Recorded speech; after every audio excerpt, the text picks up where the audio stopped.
എല്ലാവർക്കും plus two business സ്റ്റഡീസിലെ രണ്ടാമത്തെ ചാപ്റ്ററിന്റെ 7ാമത്തെ ക്ലാസ്സിലേക്ക് സ്വാഗതം. അപ്പോൾ നമ്മൾ കഴിഞ്ഞ ക്ലാസ്സിൽ എന്തുവരെ പഠിച്ചേ? നമ്മൾ കഴിഞ്ഞ ക്ലാസ്സിൽ പഠിച്ചത് ഹെൻറി ഫയോളിന്റെ ആദ്യത്തെ 5 പ്രിൻസിപ്പിൾസ് ആണ്. എന്താ ആദ്യത്തെ 5 പ്രിൻസിപ്പിൾസിന്റെ പേര്? ഓർത്തു നോക്കിയേ, ഒന്ന് പറഞ്ഞ എന്തൊക്കെയാ? ഒന്നാമത്തത് ഡിവിഷൻ ഓഫ് വർക്ക്, രണ്ടാമത്തത് അതോറിറ്റി ആൻഡ് റെസ്പോൺസിബിലിറ്റി, മൂന്നാമത്തത് ഡിസിപ്ലിൻ, നാലാമത്തത് unity of command, and fifth one is unity of direction. നമുക്കിന്ന് 6ാമത്തെ പ്രിൻസിപ്പിൾ വെച്ച് നമ്മുടെ ക്ലാസ് ആരംഭിക്കാം. അതിനു മുന്നേ ഇതുവരെയായിട്ടും ഈ ചാനൽ സബ്സ്ക്രൈബ് ചെയ്യാത്ത ആൾക്കാരാണെങ്കിൽ താഴെ കാണുന്ന സബ്സ്ക്രൈബ് ബട്ടൺ പ്രസ് ചെയ്യുക. കൂടാതെ തൊട്ടടുത്തുള്ള ബെൽ ബട്ടൺ കൂടെ പ്രസ് ചെയ്യുക. അങ്ങനെയാണെങ്കിൽ പുതിയ ക്ലാസ് അപ്ഡേറ്റ് ചെയ്യുന്ന സമയത്ത് യു വിൽ ഗെറ്റ് നോട്ടിഫിക്കേഷൻ. ശരി, നമുക്ക് നമ്മുടെ ക്ലാസ് ആരംഭിക്കാം. ഇത് നമ്മുടെ 7ാമത്തെ ക്ലാസ് ആണ്.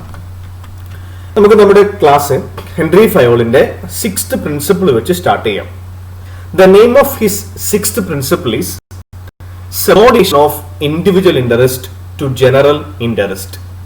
എന്താണ് അദ്ദേഹത്തിന്റെ 6ാമത്തെ പ്രിൻസിപ്പിളിന്റെ പേര്? Subordination of individual interest to general interest. അപ്പൊ ഈ പേരൊന്ന് കൃത്യമായിട്ട് വായിച്ചു നോക്കിയ മക്കളെ. Subordination of individual interest. Individual interest means interest of individuals. Individual interest means interest of individuals. വ്യക്തികളുടെ താല്പര്യം. To general interest. General interest means group interest. That is, in a business, it means the interest of the organization. കമ്പനിയുടെ താല്പര്യം. വ്യക്തി താല്പര്യവും കമ്പനിയുടെ താല്പര്യവും, അതാണ് individual ഇൻട്രസ്റ്റും general interest. അതിന്റെ മുമ്പിൽ ഒരു വേർഡ് ഉണ്ട്, subordination. Subordination in this context means less importance. Less importance. So this principle means less importance for the interest of employees or workers or individuals. ഇത്രയും മക്കളെ ഈ പ്രിൻസിപ്പിൾ പറയുന്നത് ഒരു കമ്പനിയിൽ കമ്പനിയുടെ താല്പര്യത്തിനാണ് പ്രയോറിറ്റി, അല്ലാതെ വ്യക്തികളുടെ താല്പര്യത്തിനല്ല. The priority should be given for the interest of the organization, but not for the interest of individuals in an organization. ഒരു എക്സാമ്പിൾ ഞാൻ വെറുതെ പറയാം. ഇപ്പൊ നിങ്ങളെ പ്ലസ് 2 ക്ലാസ്സിൽ ഒരു കുട്ടി, അങ്ങനെ പറയാൻ പാടില്ല, വെറുതെ പറഞ്ഞു, ഒരു കുരുത്തക്കേട് കാണിച്ചു. നാട്ടുകാർ ഇടപെട്ട് ആ കുട്ടി ചെയ്തത് വളരെ തെറ്റായ ഒരു കാര്യമാണ്. നമുക്ക് ഒരു എക്സാമ്പിൾ പറയുന്നത്, വളരെ തെറ്റായ ഒരു കാര്യം ആ കുട്ടിയുടെ എന്തോ ഒരു ഇതുകൊണ്ട് ചെയ്തു. അത് നാട്ടുകാരറിഞ്ഞു. നാട്ടുകാർ ആ കേസിൽ ഇടപെട്ടു. പ്രിൻസിപ്പളിനോട് വന്നിട്ട് കംപ്ലൈന്റ് ഒക്കെ ചെയ്ത് PTAയിലൊക്കെ കംപ്ലൈന്റ് ചെയ്ത്. അപ്പൊ നമ്മൾ എന്ത് ചെയ്യണം? നമ്മൾ സ്കൂളിന്റെ താല്പര്യം മുന്നിലെടുത്തുകൊണ്ട് ആ കുട്ടിക്ക് ചെറിയൊരു അവരുടെ ഫ്യൂച്ചറിനെ ഒന്നും ബാധിക്കാത്ത രീതിയിൽ ആ നാട്ടുകാരുടെയും PTAനെയൊക്കെ ഒന്ന് കൃത്യമായിട്ടൊന്ന് പറഞ്ഞ് മനസ്സിലാക്കിയിട്ട് ചെറിയൊരു 1-2 ദിവസത്തെ ഒരു പണിഷ്മെന്റ്, അല്ലെങ്കിൽ ഒരു 2 ദിവസം ക്ലാസ്സിലേക്ക് വരണ്ട, 2 ദിവസം വീട്ടിലിരിക്കുക, ഒരു സസ്പെൻഷൻ പോലെയോ അങ്ങനെ എന്തെങ്കിലും കൊടുക്കണം. ഞാനൊരു അങ്ങനെ ആ രീതിയിൽ പറയാൻ പാടില്ല. കുട്ടികളുടെ അല്ലെങ്കിൽ ഒരു കമ്പനിയുടെ കേസ് എടുക്കുക.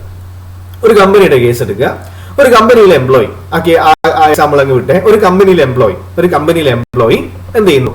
ഒരാള് സമൂഹത്തിൽ വളരെ ഹാംഫുൾ ആയിട്ടുള്ള ഒരു കാര്യം ചെയ്യുന്നു, എന്തോ വളരെ തെറ്റായ കാര്യം ചെയ്യുന്നു.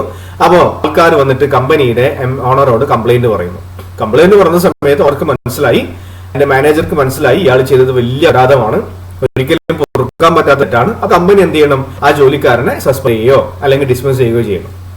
ഒരു ബെസ്റ്റ് എക്സാമ്പിൾ. ഇനി സ്കൂളിന്റെ കാര്യമൊന്നും പറയേണ്ട ആവശ്യമില്ല, ആ കുട്ടികൾ നല്ല കുട്ടികളാണ്, നമുക്കറിയുന്ന കാര്യമാണ്. ഓക്കെ, അപ്പോൾ ആ ഒരു എക്സാമ്പിൾ വെച്ച് കഴിഞ്ഞാൽ തന്നെ നമുക്ക് പറയാം subordination of individual interest to general interest. ഇനി വായിച്ചു നോക്കാം മക്കളെ.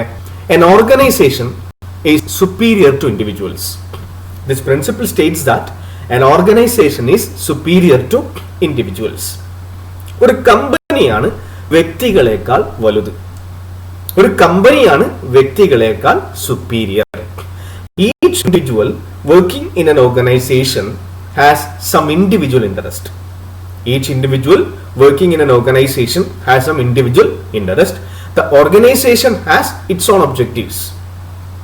Listen, each individual has some objective and organization has its own objective. According to FAYOL, the primary focus is on organizational objective and not on the individual interest. അതിൽ പറഞ്ഞ കമ്പനിക്കും സ്വന്തം താല്പര്യമുണ്ട്, വ്യക്തികൾക്കും സ്വന്തം താല്പര്യമുണ്ട്. ഫയോൾ പറഞ്ഞത് കമ്പനിയുടെ താല്പര്യമാണ് പ്രധാനം, വ്യക്തികളുടെ താല്പര്യമല്ല. Clear? According to Fayol, the group interest is more important than individual interest. Group interest means the interest of the organization. The interest of the organization is important than the interest of individuals. Clear ആയില്ലേ? എന്താണ് ആറാമത്തെ principle? Subordination of individual interest to general interest. ഇനി ഏഴാമത്തെ നോക്കിക്കോ മക്കളെ. The name of the seventh principle of Henry Fayol is Remuneration of employees. Remuneration of employees. ഇതിൽ പറയുന്ന കാര്യം ഇത്രയേ ഉള്ളൂ. കമ്പനി അതിലെ എംപ്ലോയീസിന് മാന്യമായിട്ടുള്ള ശമ്പളം കൊടുക്കണം. ഇത്രയാണ് സംഭവം. The organization should provide fair and reasonable wages and other incentives or salary and other incentives to its employees and workers. Clear ആയില്ലേ? വളരെ എളുപ്പമുള്ള കാര്യമാണ്. എന്താണ്? നിങ്ങൾക്ക് നിങ്ങളുടെ കമ്പനിയെ, ഞാനിപ്പം suppose I am the manager of an organisation, in order to manage price properly I should offer fair and reasonable wages and salary to employees. If I am not offering proper wages or fair or reasonable wages, then definitely a lot of problems may arise in my company and the workers will not work in my organization because they will search for another job. അപ്പോൾ ഇത്രയേ ഉള്ളൂ. ഏഴാമത്തെ principle പറയുന്നത് the overall pay and compensation should be fair to both employees and the organization. The remuneration should be sufficient to keep employees motivated and productive. At the same time, it should be within the paying capacity of the company. അപ്പോൾ ഇതിൽ എന്താ പറയുന്നത്? The overall pay and compensation should be fair to both employees and the organization. മാന്യമായിട്ടുള്ളതായിരിക്കണം നമ്മൾ കൊടുക്കുന്ന ശമ്പളം. The remuneration should be sufficient to keep employees motivated and productive. എംപ്ലോയീസിനെ പ്രചോദിപ്പിക്കാനും motivate ചെയ്യാനും അവരുടെ ഉൽപാദനക്ഷമത, അവർ സിൻസിയർ ആയിട്ട് വർക്ക് ചെയ്യാനും ഉതകുന്നതായിരിക്കണം നമ്മൾ കൊടുക്കുന്ന ശമ്പളം. At the same time should be within the paying capacity of the company. അതേ സമയത്ത് തന്നെ കമ്പനിയുടെ ഫൈനാൻഷ്യൽ കപ്പാസിറ്റി കൂടി കൺസിഡർ ചെയ്യണം. അല്ലാതെ ഇങ്ങനെ കണ്ണുമുട്ടിയ ശമ്പളം കൊടുത്തിട്ട് അവസാനം കമ്പനി ലോസിലേക്ക് പോകാൻ വേണ്ടി പാടില്ല. ഇത്രയുമാണ് ഏഴാമത്തെ പ്രിൻസിപ്പിൾ, റെമ്യൂണറേഷൻ ഓഫ് പേഴ്സൺ. അപ്പൊ റെമ്യൂണറേഷൻ എന്ന് പറഞ്ഞു കഴിഞ്ഞാൽ സാലറി വരുന്നു, വേജസ്, ആ ചിത്രം നോക്കുക, സാലറി വരുന്നു, വേജസ് വരുന്നു, ഇൻസെന്റീവ്സ് വരുന്നു, ബോണസ് വരുന്നു, അതിനൊക്കെ കൂടി വിളിക്കുന്ന പേരാണ് റെമ്യൂണറേഷൻ. സാലറി കൊടുക്കുന്നത് എംപ്ലോയീസിനാണ്, വേജസ് കൊടുക്കുന്നത് വർക്കേഴ്സിനാണ്. നമുക്കറിയാം വേജസ് ഡയറക്റ്റ് എക്സ്പെൻസ് ആണ്, ഫസ്റ്റ് അക്കൗണ്ടൻസിൽ പഠിച്ച കാര്യമാണ്. ഇൻസെന്റീവ്സ് കൊടുക്കുന്നത് ബേസ്ഡ് ഓൺ പെർഫോമൻസ് ആണ്, അതൊക്കെ സ്റ്റാഫിംഗിൽ പഠിക്കും. ബോണസ് എന്ന് പറഞ്ഞു കഴിഞ്ഞാൽ ഒരു വൺ ടൈം അലവൻസ് ആണ്, ഒരു വർഷത്തിൽ ഒരിക്കൽ കൊടുക്കുന്ന അലവനൊക്കെ കൂടി വിളിക്കുന്ന പേരാണ് remuneration. In short, the seventh principle of FAYOL is remuneration. It states that the employer, that is company, should offer fair and reasonable wages and salary to its workers and employees. And the principle, remuneration of persons. Now let us discuss the next principle, that is 8.1. The name of 8th principle is centralization and decentralization. Centralization and decentralization. കേന്ദ്രീകരണവും വികേന്ദ്രീകരണവും. Centralization of authority and decentralization of authority. എട്ടാമത്തെ പ്രിൻസിപ്പിളിന്റെ പേര് centralization of authority and decentralization of authority.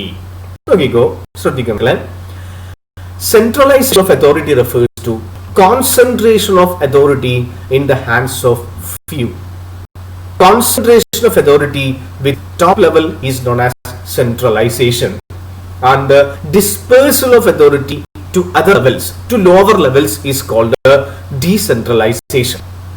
അപ്പോൾ centralisation of authority എന്ന് പറഞ്ഞു കഴിഞ്ഞാൽ എന്താ? ഒരു കമ്പനിയിൽ അധികാരം എന്ന് പറയുന്ന ഒരു സംഭവം, അതോറിറ്റി, അത് ടോപ്പ് ലെവൽ മാനേജ്മെന്റിന്റെ കയ്യിൽ തന്നെയാണ് വെച്ചിരിക്കുന്നതെങ്കിൽ അതിനെ വിളിക്കുന്നതാണ് സെൻട്രലൈസേഷൻ എന്ന്.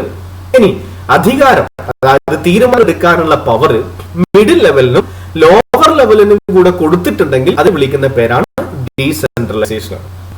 അപ്പൊ ആദ്യം നിങ്ങൾ ഈ തിയറി എന്ന് പറഞ്ഞു കഴിഞ്ഞാൽ ശരിക്കും parity between or balance between centralisation and decentralisation ആണ്. Even though the name of his 8th principle is centralization and decentralization, the exact meaning is a balance between centralization and decentralization. So in order to study the 8th principle, first of all, you need to understand the meaning of centralization, then the meaning of decentralization. After that, we will discuss the principle. So, let's begin the 8th principle. Centralization in the concentration of authority in the hands of top level, and decentralization means dispersal, granting of authority to lower level. According to FAYOL, there should be a balance between centralization and decentralization. നോക്കൂ, ഒന്ന് ഞാൻ ശരിക്കും മലയാളത്തിൽ പറഞ്ഞുതരാം. Centralisation എന്ന് പറഞ്ഞു കഴിഞ്ഞാൽ അധികാരം ടോപ്പ് ലെവൽ മാനേജ്മെന്റ് കയ്യിൽ തന്നെ കോൺസെൻട്രേറ്റ് ചെയ്ത് കഴിഞ്ഞാൽ അവർ അധികാരം ആർക്കും വിട്ടുകൊടുക്കില്ല എങ്കിൽ ആ ഒരു സിറ്റുവേഷനെ വിളിക്കുന്ന പേരാണ് സെൻട്രലൈസേഷൻ ഓഫ് അതോറിറ്റി എന്ന്. ഇനി അധികാരം എന്ന് പറഞ്ഞു കഴിഞ്ഞാൽ power to take the right to take decisions, തീരുമാനങ്ങൾ എടുക്കാനുള്ള പവർ അല്ലെങ്കിൽ റൈറ്റ്, അവകാശം. അപ്പൊ അധികാരം, അതോറിറ്റി മിഡിൽ ലെവലിലും ലോവർ ലെവലിലും എംപ്ലോയീസിനൊക്കെ കുറച്ച് ഗ്രാൻഡ് ചെയ്ത് കൊടുത്താൽ, കുറച്ച് അലോ ചെയ്ത് കൊടുത്താൽ അതിനെ വിളിക്കാണ് decentralisation.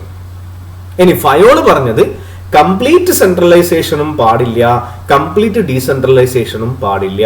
According to Fayol, 100% or absolute centralization and absolute decentralization is not beneficial for an organization, but there should be a balance between centralization and decentralization. Fayol പറഞ്ഞത് എല്ലാ അധികാരം കംപ്ലീറ്റ് അങ്ങ് കൊടുക്കാനും പാടില്ല, കൊടുക്കാതിരിക്കാനും പാടില്ല. കുറച്ച് കാര്യങ്ങൾ ടോപ്പ് ലെവലിന്റെ കയ്യിൽ തന്നെ ഉണ്ടായിരിക്കണം. ഏറ്റവും പ്രധാനപ്പെട്ട കാര്യങ്ങൾ ടോപ്പ് ലെവൽ ചെയ്യുക, ലെസ് ഇമ്പോർട്ടന്റ് ആയിട്ടുള്ള കാര്യങ്ങൾ, പ്രാധാന്യം കുറഞ്ഞ കാര്യങ്ങൾ മിഡിൽ ലെവലിനെ കൊണ്ടും ലോവർ ലെവലിനെ കൊണ്ടൊക്കെ ചെയ്യിപ്പിക്കാം എന്നാണ് ഫയോള് പറഞ്ഞത്. അതാണ് 8ാമത്തെ പ്രിൻസിപ്പിൾ, സെൻട്രലൈസേഷൻ, ഡീസെൻട്രലൈസേഷൻ. ക്ലിയർ ആയി? Centralisation means concentration of authority in the hands of few, that is top level, whereas decentralization means dispersal of authority to lower level or other levels. According to FAYOL, there should be a balance between centralization and decentralization. That means absolute centralization and absolute decentralization is not good for an organization, but the top management should try to maintain a balance between centralization and decentralization. Centralization means concentration of authority in few hands at the top level. Decentralization means delegation or distribution of authority throughout all the levels of the organization. There should be a balance between centralization and decentralization based on the nature of job. ചിത്രം നോക്കുക. ആദ്യത്തേത് centralisation ആണ്, രണ്ടാമത്തേത് decentralisation ആണ്. ആദ്യത്തെ ചിത്രത്തിൽ മിഡിലുള്ള ആള് മാത്രം തീരുമാനങ്ങൾ എടുത്തിട്ട് അത് ജസ്റ്റ് കൺവേ ചെയ്യുന്നു. പക്ഷെ രണ്ടാമത്തെ ചിത്രത്തിൽ എന്ത് ചെയ്യുന്നു? എല്ലാ ആൾക്കാരും പരസ്പരം ഡിസ്കസ് ചെയ്തുകൊണ്ട് തീരുമാനങ്ങൾ എടുക്കുന്നു. അത്രയേ ഉള്ളൂ ആ ചിത്രത്തിന്റെ മീനിങ്. അപ്പൊ 7ാമത്തെ ക്ലാസ് അവസാനിപ്പിക്കാം. ഇന്ന് നമ്മൾ 3 കാര്യങ്ങളാണ് പഠിച്ചത്. ഏതൊക്കെയാ പഠിച്ചത്? 6ാമത്തെ principle, subordination of individual interest to general. 7ാമത്തെ principle, remuneration of personnels. And the 8th one, centralization and decentralization. അപ്പോൾ ക്ലാസ് ഒരു തവണ കണ്ട് ക്ലിയർ ആവാത്ത കുട്ടികൾ 2 or 3 തവണ ക്ലാസ് കണ്ടു നോക്കുക. നോട്ട്സ് ഡൗൺലോഡ് ചെയ്യാം. hsstimes.blogspot.com എന്ന ബ്ലോഗ് വിസിറ്റ് ചെയ്ത് കഴിഞ്ഞാൽ ഞാൻ ഉണ്ടാക്കിയ നോട്ടുകൾ മാത്രമല്ല ഒരുപാട് അധ്യാപകർ ഉണ്ടാക്കിയ നോട്ടുകൾ അതൊക്കെ അപ്ലോഡ് ചെയ്തിട്ടുണ്ട്. That's A platform for commerce teachers and commerce students. Okay, അപ്പോൾ അടുത്ത ക്ലാസ്സിൽ വീണ്ടും ഒന്നുകൂടെ പറയുന്നു, ഇതുവരെയായിട്ടും ചാനൽ സബ്സ്ക്രൈബ് ചെയ്യാത്ത ആൾക്കാരാണെങ്കിൽ താഴെ കാണുന്ന സബ്സ്ക്രൈബ് ബട്ടൺ പ്രസ് ചെയ്യുക. അടുത്ത ക്ലാസ്സിൽ വീണ്ടും കാണാം.